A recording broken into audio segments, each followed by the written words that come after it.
So if you don't have a place on a competency where the team member declares himself, I'm ready. I'm ready to go. I'm confident to do that. And so, again, it gives them confidence, but also gives them accountability.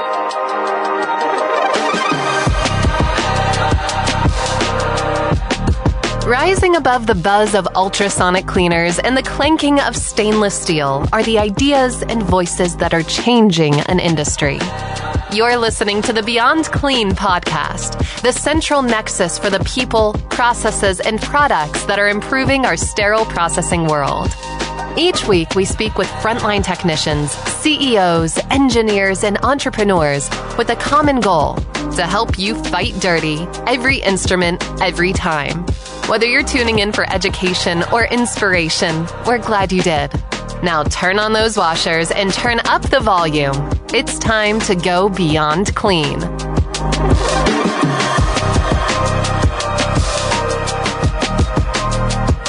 Hey there, clean freaks, and welcome to season 24, the papers that make us awesome. And on this episode, we're going to be talking about sterile processing competencies with the king of competencies in sterile processing, Jhmeid Billingslea from Advantage Support Services. You've probably seen and heard him around the Beyond Clean network. He's been a friend of the show for many years now. He's a speaker, he's an educator, and a consultant in this space. So you're going to want to hear what he has to say about competencies. We're going to be challenging some of the assumptions in the space. He's going to be pushing back about some of the ways that some of us may have done competencies in the past or had competencies done to us. So stay tuned. We'll be right back in just a moment in studio with Jhmeid Billingslea.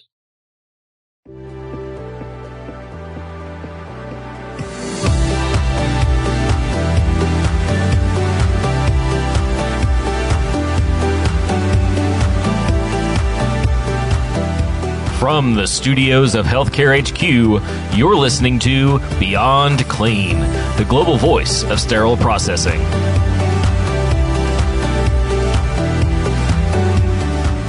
We're in studio now with Jhmeid Billingslea, and this is not a new name here to the Beyond Clean podcast, but it might be new to you if you're tuning in for the first time for one of Jhmeid's interviews. So Jhmeid is the Managing Director for Surgical Services at Advantage Support Services, and he's an all-around good guy that's been in the industry for a number of years, Jhmeid. So welcome back to Beyond Clean. Thanks for having me back, buddy. Give us a little background, thumbnail about your experience in healthcare. Well, I was a military trained guy, blank amount of years ago, 30-something years ago. So I started off as a surgical tech and became a first assistant. But in the military, there's no difference or rivalry between the OR and SPD. So I had to learn that when I got out into the civilian world. And since I learned about the rivalry, I've been chopping at the bit to try to kind of reduce that rivalry and help both sides understand each other. Love it. Yeah. And you're out there in the industry a lot. You're doing a lot of education. You're on a lot of podcasts these days. I feel like every other week or so, I'm seeing you somewhere else talking about something. So it's great. It's great. We love having those voices out there, challenging the status quo. I'd put you in one of those categories out there. Yeah. That's my reputation. I don't accept anything. That's great. Well, that's one of the reasons that I was excited to have you on for this competency episode. This season 24, because competencies is one of those things that can very easily fall into the status quo. We got our competencies, very much so. And we're just going to stick with them, and we just do the same thing every single year. And then you run into an issue where you get cited for something, or you have a major breakdown, quality breakdown, and then you take a new look at your competencies and say, these weren't as good as maybe we thought. So, as we get started here, we can start the competency conversation from lots of different angles, but I'm going to start with the who. And we did the same thing on the previous episode with Myla Miranda when we talked about policies and procedures. And I asked her who should be involved in writing these things. And so I'm going to ask you that same question for competencies. Who is writing or should be writing competencies in SPD? So that's a great question, and I'm going to try not to go off the rails, but the answer is everybody. And when I say everybody, what I mean is, the leader, whether it's a director or a manager, should provide oversight. The educator and supervisors should combine to provide structure. But the steps really have to come from your subject matter experts in the field, right? And so I think it really goes back to, what are you writing your competencies for, right? So I think the reason people can't answer that question correctly is because the majority of competencies are looked at as checkoffs, not to get dinged on accreditation. For me, that's the opposite of what competencies are, right? So I think if you think about it as a how-to, a recipe to bake this cake, especially cakes that you don't bake a lot, you'll look at it a little differently than the way you look at it, as we got our competencies in our health record, our education record, which is all the tasks on 2 pieces of paper in SPD. That's not a good competency. So let me ask you then, and there's been different approaches to this, and I've seen different conversations out there in the space, and we've been asked a number of times, hey, why doesn't Beyond Clean just create its own library of competencies that, people could buy or people could download or what have you? What's your perspective on the pros and cons around competencies that are written by someone outside your organization that then you bring into your organization? Is that something that can work? If it can work, what do you need to be aware of? Are there any nuances when applying an outside competency to your own things, or is it better just to create them yourself? I think that is a great source using, outside competencies. But if you just take a boilerplate and try to shove them into your department, it's not going to work, because there's going to be missing some key steps or what have you. So I remember when I was writing a competency for our flexible scope program, and I did look at all the competencies that were available online. So there's nothing wrong with that, but you have to tailor it down to, what are the things that you're doing? What are the problems that you're encountering? And what are the frequent complaints from your customers? So if you take a templated one and just say, all right, here you go, we're done, then your team is going to look like, what do you mean? We don't even do these kinds of scopes. Exactly. We don't even, so it kind of undermines how important it is, right? Because if it's important, I'm going to look at it like, wow, I needed this. If you template it, some of the key details of your facility might get left out, like where do you store stuff and all that kind of stuff. It's the foundation information that is transferable, that is valuable, to your point, the basic baseline, if you will. But then, as it comes in, all the nuances, to your point, of the equipment that we use, the instrumentation that's going through that equipment, the process around chemicals, all of that has to be kind of like a jigsaw puzzle. All the pieces have to fit together. Or if you're a consultant like we are, and you come in and you're reviewing and you read a competency that clearly has not been nuanced to this department, like you don't even have this equipment, why do you have a checkoff, right, for this thing? Yeah. So that's the who part. Let me transition now to the why part. And a lot of people start here, right? They say, why are competencies important? And I want to start with the who part, because even if you get the why part, but you get the who part wrong, and you got the wrong people creating competencies or what have you, then the whys just get off the rail. So let's go back, though, and say, why should and why do departments have competencies? Why are they so important for getting what we want to get out of our sterile processing team?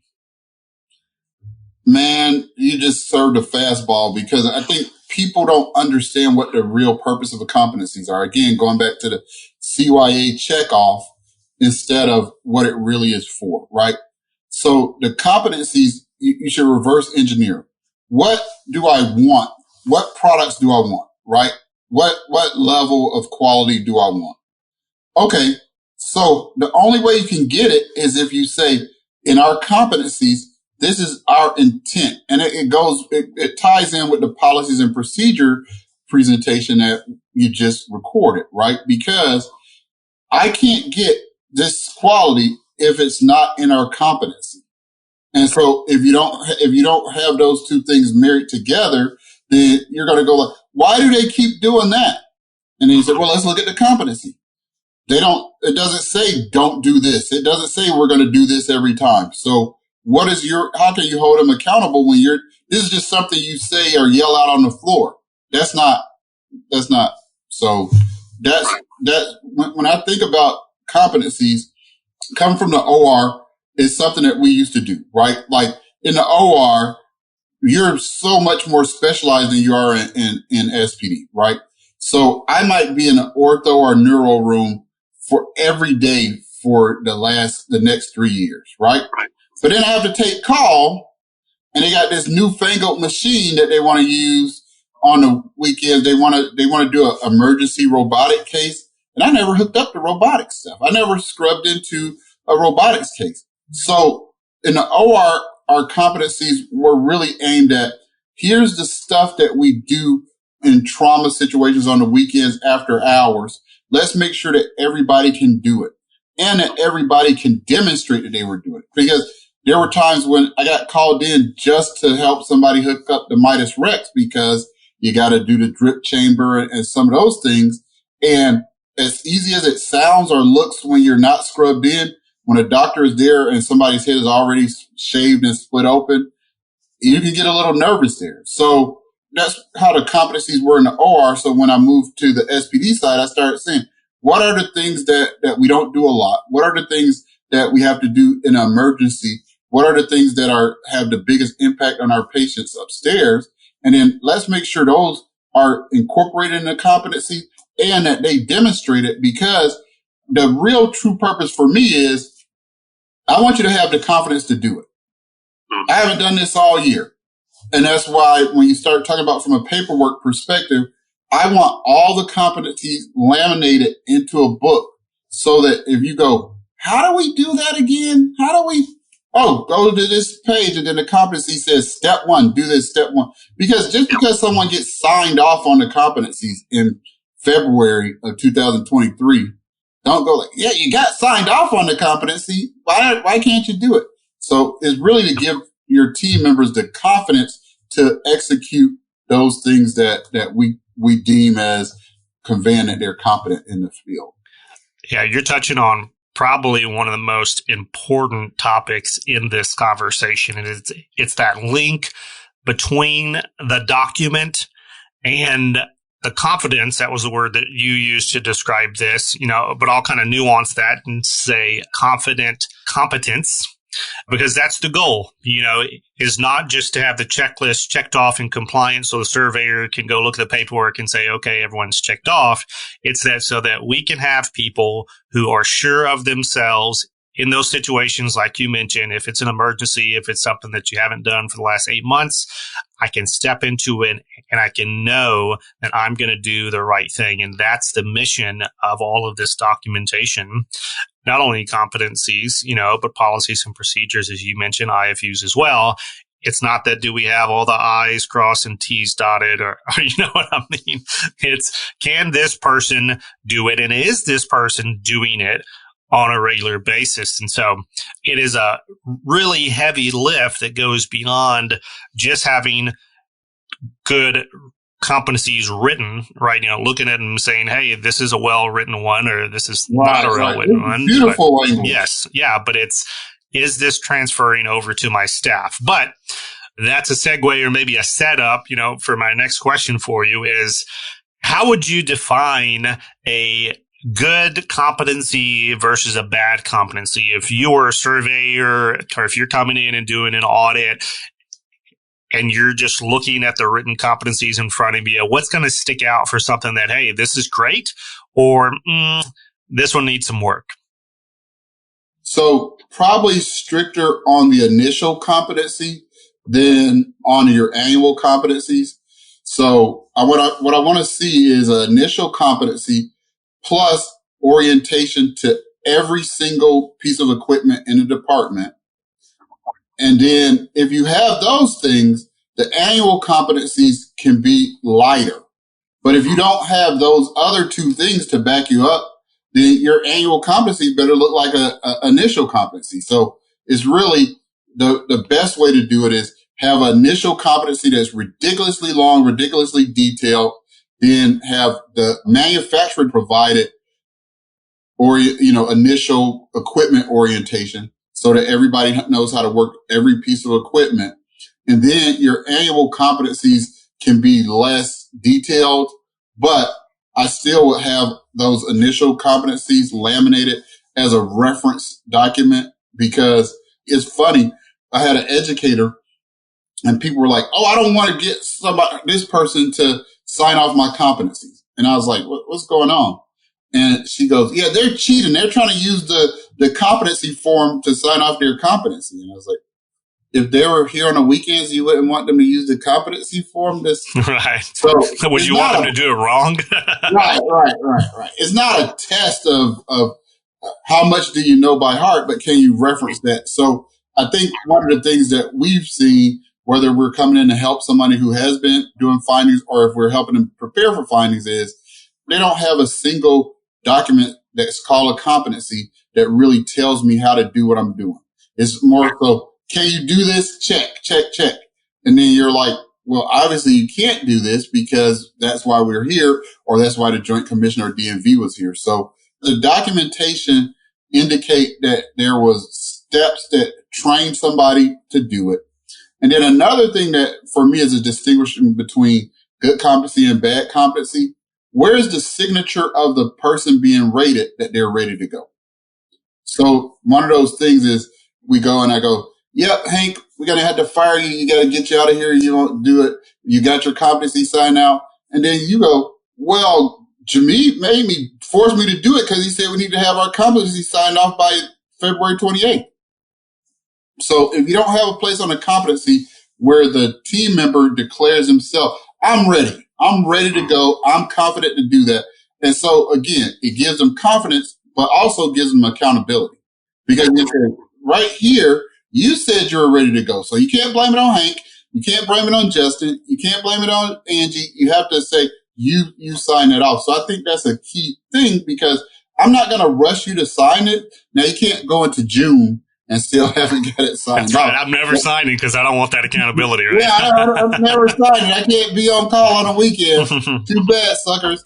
But, right. Yeah, but I don't never rush anybody on their competency. But I do want them to acknowledge that I feel that I'm ready for this competency.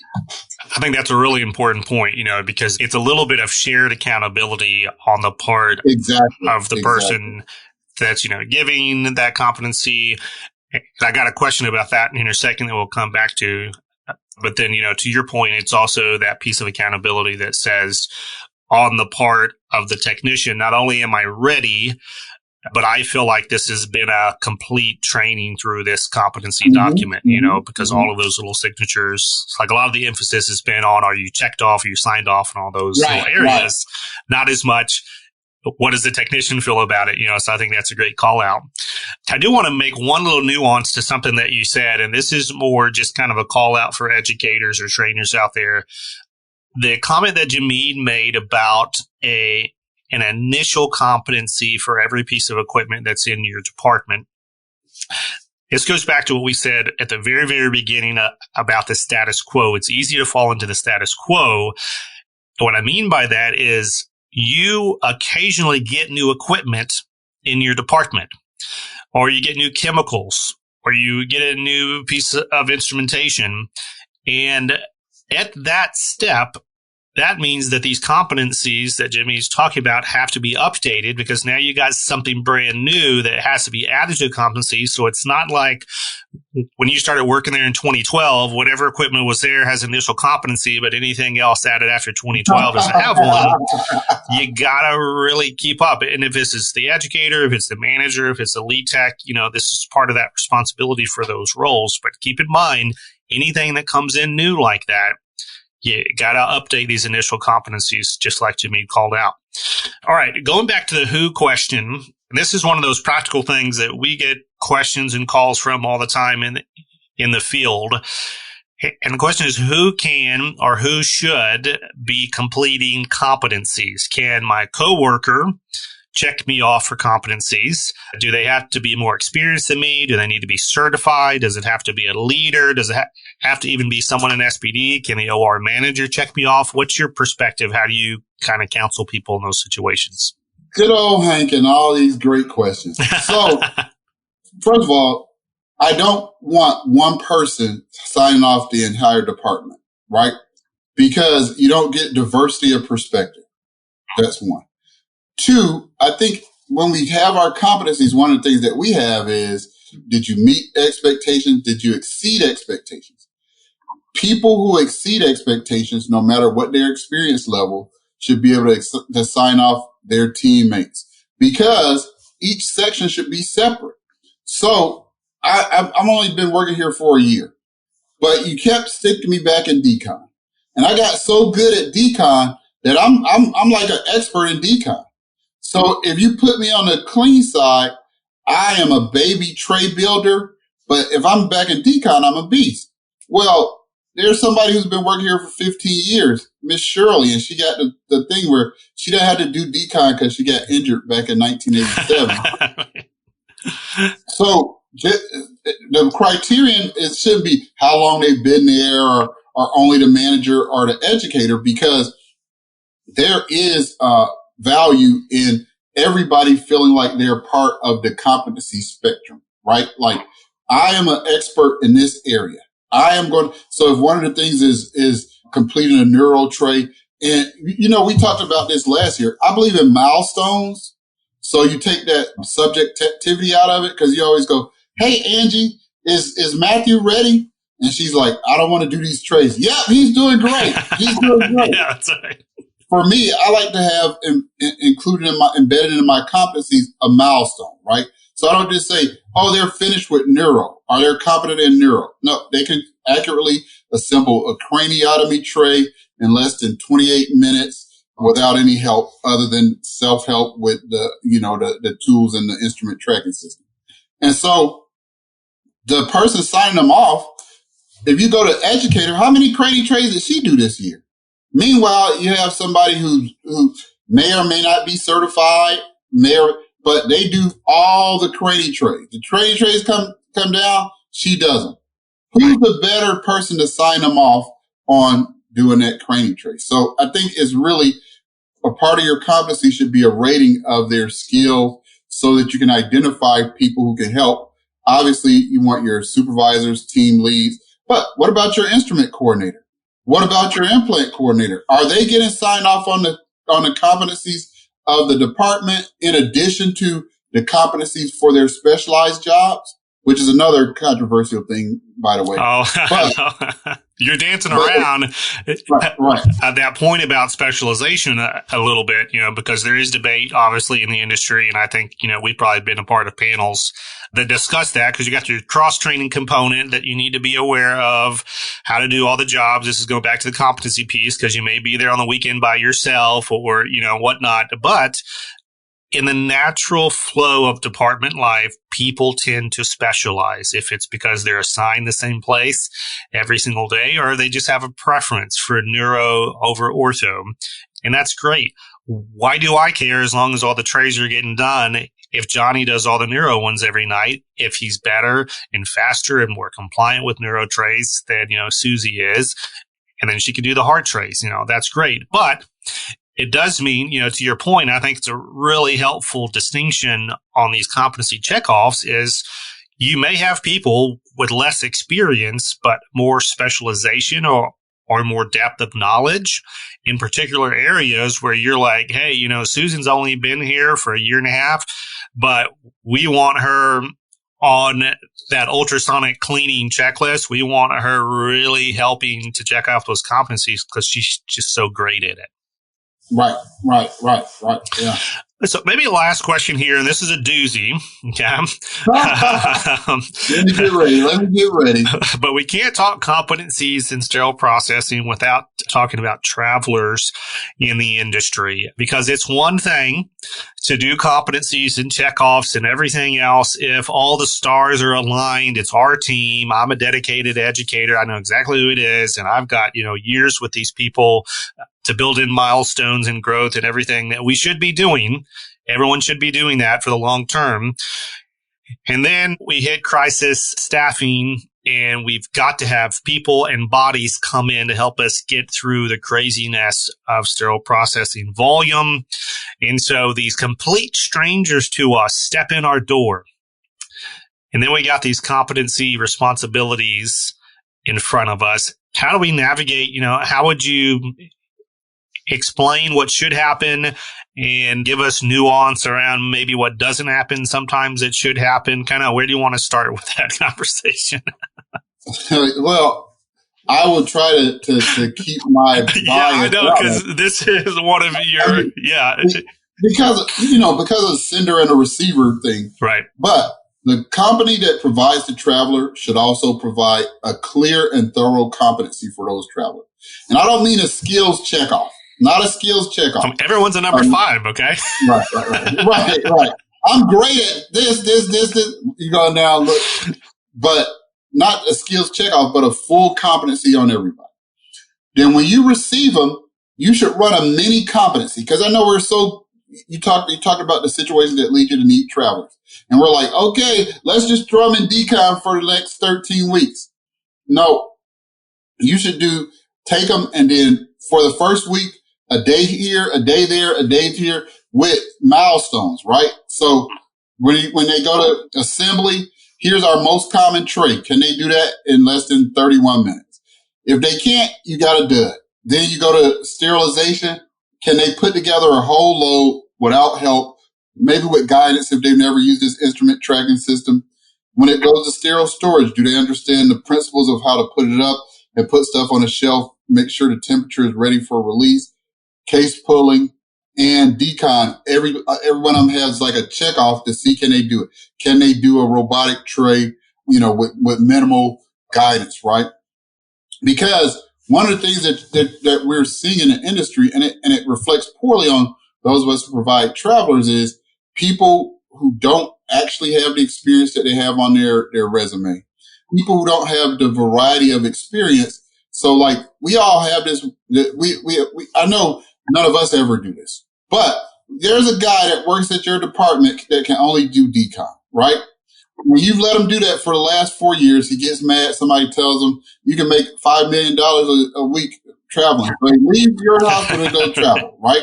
So then he goes to a hospital in California and they're like, hey, we got these cardiac trays backed up. And he's like, I can go to decon. They're like, no, we need these cardiac trays I could go to decon and somebody else could come do the tray. And so you get them out there and then you're mad for the whole time because you're like, his skills checklist said a 5 in cardiac and ortho. So I would do like a week screening for any traveler, and I would demand from the agency that I get the traveler from, can I have their competency? Because I need a competency from the day that they step on the floor, because multiple surveyors could come in and ask for their competencies. And one of the most frequent things that we find when we're doing accreditation preparation or action plans in response to is the travelers don't have competencies or education. Now, since you threw a doozy at me, I'm going to throw a doozy at our listeners, right? So I went to a place and I was delivering an in-service, and all of a sudden, so they took us into the break room, which they had a huge break room. Like the department was built around the break room. Like they could have stored a bunch of instruments in that break room. So we're in the break room and I'm like, this isn't everybody. I saw some people that were out there. Where are they? Oh, no, the travelers stay out there while we do education. You don't want them to do the same education? No. I said, no, we're going to do this education on the floor because everybody needs to get this. But if we're honest with ourselves, it's a very common thing to say, well, the travelers don't do sterilization because of the quote unquote paperwork. The travelers don't pull cases. They don't. And so then you're like, my people are getting burned out. Well, because you don't want to let the travelers, but you have to make sure they're competent in those areas. So those two things kind of tie in. Yeah, that story that you shared, though, is not even just for travelers, right? I've seen that done for like lead techs or maybe even like different shifts. It's like, oh, yeah, first shift doesn't do this huddle in the afternoon because they have their own huddle. Right. But it'll be different information that's shared on the second shift huddle than on the first shift huddle. There's new instruments or new processes that are being discussed. And so, it's really important now. Sometimes it's just impossible to have the meetings on the floor with everyone. I get that, but you need to be thinking, like Jhmeid just said, that every single person on your team needs to be aware of what's going on, even if they're only assigned to specific areas, because all these things are interdependent on one another. And it goes back to where we started the interview, which is a great place to wrap, that the status quo of competencies does not stay stagnant. It's moving and it should move. It's got to be dynamic because your inventory is always changing. Your policies and procedures always updating.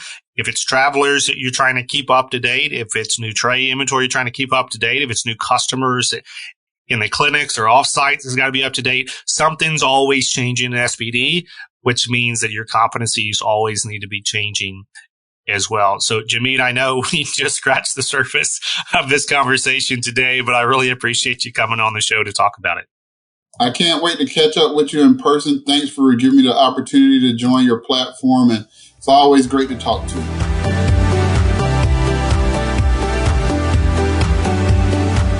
That was Jhmeid Billingslea, Managing Director for Surgical Services at Advantage Support Services. And we were talking about competencies, obviously, in this episode. Hopefully you got some great insight and challenged maybe some of your assumptions around how to write a good competency, when to do your competencies, where to put priority in your competencies, including at the beginning of introducing new technicians or new equipment to your workflow to get the biggest and most robust competency up front.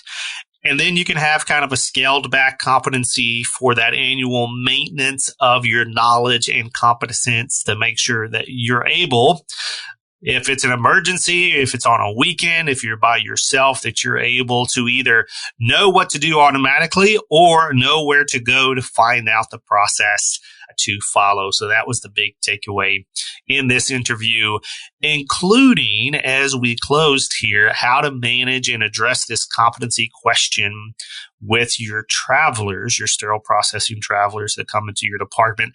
That by itself, that conversation could have been an entire episode in an interview. So we just touched on that, but I'm sure if you've got any additional questions, you can reach out to Jhmeid about that, or you can reach out to me. We're both on LinkedIn, so you can track us down there. But the big takeaway is competencies matter. If you're only doing annual competencies once a year and blowing through them and just doing the check off, like Jhmeid said, you're really missing out on the true value of this kind of documentation. The goal is not to check off. The goal is to create confident competence. And with that, I'm going to remind you, like we do every week here on Beyond Clean, to keep fighting dirt. Thank you for listening to this week's episode of Beyond Clean. As a reminder, you can help support us by subscribing to Beyond Clean on your favorite podcast app or by downloading the smartphone app on iPhone or Android. Simply search for Beyond Clean in the App Store or Google Play. The best thing about downloading the smartphone app is that you can access bonus content for certain episodes and view episodes in certain categories, like articles on the go and vendor spotlights. Are you following us on LinkedIn or Facebook yet? If you are and you love an episode or post, then let your social network know about it. Like, comment, or share our posts along with your thoughts and keep the conversation going. If you have any topics or guests that you would like to recommend for a future episode, just send us an email to info@beyondclean.net. We look forward to hearing from you.